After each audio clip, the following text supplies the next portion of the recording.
Bonjour à tous, ça parle d'envoi de troupes en Ukraine. Alors nous avions déjà traité le sujet il y a un an, mais je pense qu'il est important de vous permettre d'un peu mieux comprendre ce sujet autour de quelques questions qu'il faut garder en tête à chaque fois que vous entendez parler de cette hypothèse. On attaque tout ça juste après le jingle. Roger, ball. Alors juste avant d'attaquer, sachez que John Boyd, un pilote de combat extrêmement connu aux États-Unis, avait créé la boucle OODA. Observe, Orient, Decide, Act. Tu observes, tu orientes après ton avion, tu décides et tu agis. C'est la base du combat aérien rapproché du dogfight. Et après, derrière, il l'a amené dans la gestion de projet, a notamment participé au Pentagone à de grands projets. Alors pourquoi je vous parle de ça?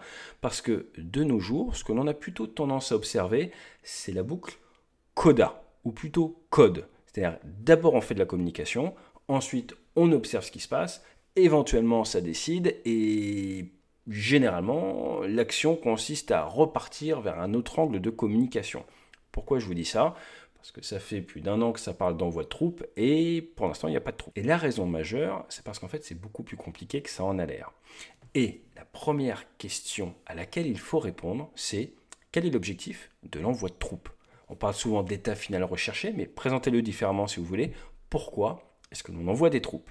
Et là, ce qui sort depuis quelques semaines, ce serait un envoi de troupes après qu'un cessez-le-feu ait été signé, afin de s'assurer ou de maintenir le cessez-le-feu. Il faut être très clair là-dessus, ce n'est pas tout à fait la même chose. Alors, très bien, il y a un cessez-le-feu. Les canons et les drones se sont tus.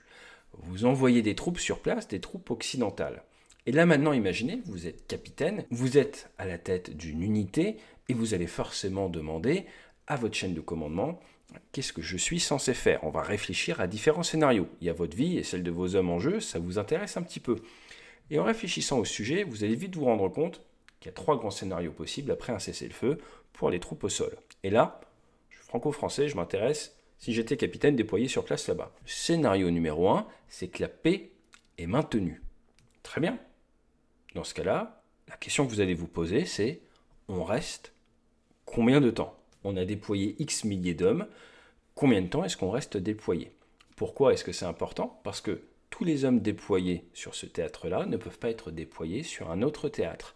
Et l'armée française ayant plus que réduit comme peau de chagrin ces dernières années pour des raisons budgétaires, eh bien, on a tendance à dire dans un bateau que si vous commencez à prendre l'eau d'un côté, il faut colmater la brèche, mais vous n'avez pas à bord de quoi colmater des centaines de brèches. Donc tout ce qui va être utilisé pour venir colmater une voie d'eau ne peut pas être utilisé pour en colmater une autre. Donc forcément, il faut réfléchir, on va en reparler, à comment est-ce qu'on sort de tout ça si la paix est maintenue. En numéro 2, il y a le format de guerre hybride, ou de guerre basse intensité, ou sous le seuil. Et là, la problématique, ça va être par exemple des attentats, un drone qui tombe, mais on ne sait pas d'où il vient, et des agressions sous le seuil que vous avez du mal à tracer, qui ne vont pas amener vraiment une augmentation du conflit, mais qui vont vous coûter des vies et qui vont vous fatiguer, et surtout fatiguer votre opinion publique démocratique. Ça va être un danger. Le troisième point, c'est une attaque massive. C'est-à-dire qu'en fait, la paix ne fonctionne pas et vous avez l'adversaire qui fait un tout droit, qui attaque de manière assez franche. Alors soit de manière conventionnelle, soit de manière nucléaire. Là, c'est deux choses différentes, mais forcément, il faut y réfléchir. Et se pose alors la question, eh bien, des règles d'engagement. Qu'est-ce que je suis censé faire? Sur quel cadre est-ce que je peux employer la force? Quelle est la conduite à adopter pour mes hommes et moi face à une menace qui nous arrive dessus? Et en France, vous connaissez la légitime défense. On peut parler de légitime défense étendue, qui existe sur certains champs de bataille, pour certains pays. Par exemple, vous êtes ami avec telle faction, cette faction se fait attaquer.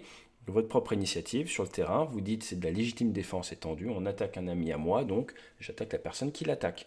Vous aurez compris, tout ça est forcément escalatoire, et vous vous retrouvez protagoniste dans une guerre contre l'adversaire. En français dans le texte, votre force présente dans le pays se retrouve en guerre contre les Russes. Se pose alors la question du mandat qui fait que votre force est présente. Est-ce qu'elle est là au nom de l'OTAN? Est-ce que l'article 5 entre en jeu? Ou est-ce qu'elle n'est pas là au nom de l'OTAN et que l'article 5 ne rentre pas en jeu?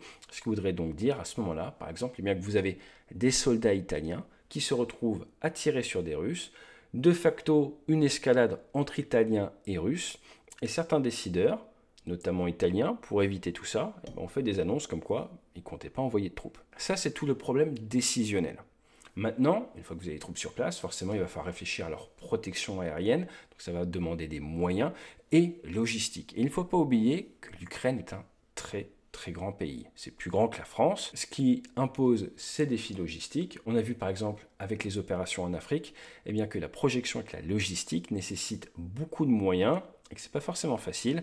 Et accessoirement, pour tous les déploiements en Afrique, la France a dû avoir recours à des sous-traitants pour l'aider à acheminer du matériel. Ce que je veux dire par là, c'est qu'en termes de flotte lourde de transport, eh bien, on a besoin d'aide. Alors tout ça, c'est possible, hein. Il n'y a aucun souci, ça peut être réalisé. Mais le point vraiment à réfléchir, c'est quel est l'objectif et quels sont les différents scénarios possibles, vers quoi ça nous entraîne. Et c'est aux politiques de poser le pour et le contre. Le militaire est juste là pour expliquer sa vision technique et réaliste des différents scénarios. Et s'il fait bien son travail, attire également l'attention du politique sur le fait que la fameuse exit stratégie, comment est-ce qu'on se retire de ce déploiement, doit être réfléchi. Et on le voit bien avec l'Afghanistan, que si c'est pas bien réfléchi, eh ben ça marche pas du tout. Et au final, vous avez mis un petit pansement sur une plaie qui va re-signer aussi sec, si ce n'est en pire, au moment où vous retirez le sparadrap. Comme on vous l'explique sur cette chaîne ou sur Au-delà de l'Ukraine, depuis le début, ce qu'il aurait fallu, c'est aider l'armée ukrainienne à monter vers un format qui lui permette une dissuasion conventionnelle. Ça n'a jamais été évoqué, ça n'a jamais été proposé. Je ne sais pas pourquoi, je ne suis pas dans le secret. Mais quand vous entendez parler d'envoi de troupes, il faut bien comprendre qu'il s'agit d'une décision politique, mais que les points que nous avons soulevés seront les points qui intéresseront les militaires déployés sur place. Et qu'envoyer des hommes sur place, en soi, c'est le plus facile. Le plus compliqué, c'est se mettre d'accord et décider sur l'attitude qu'ils devront adopter et quelles conséquences cela peut avoir pour l'Ukraine, pour la Russie, mais surtout pour les nations présentes. Vous l'aurez compris, ce sujet est plus que complexe. Il y a une bonne raison si on reste bloqué dans la boucle COD et que ça reparte pour un tour à chaque fois, après chaque réunion. Je n'ai pas de boule de cristal. On verra bien ce que nos décideurs décident. J'ai 4 enfants en France. J'espère seulement que la pensée magique et le wishful thinking n'auront pas leur place à la table de décision, car on a déjà vu ce que ça donnait par le passé, et c'est entre autres ce qui nous amène à la situation actuelle. Je vous dis à très bientôt sur la chaîne, et d'ici là, fly safe. We have sanctions the export of semiconductors to Russia. We've banned all export of semiconductors. And the impact of these sanctions is now very real, tangible on the ground in Russia. The Russian military, for example, cannibalizes by now refrigerators and washing machines to take out the semiconductors, trying to get the semiconductors for their military hardware. So semiconductors are crucial. Soyez les bienvenus aux funérailles de l'âge de raison. Il n'y a ni bien ni mal. Non, plus maintenant.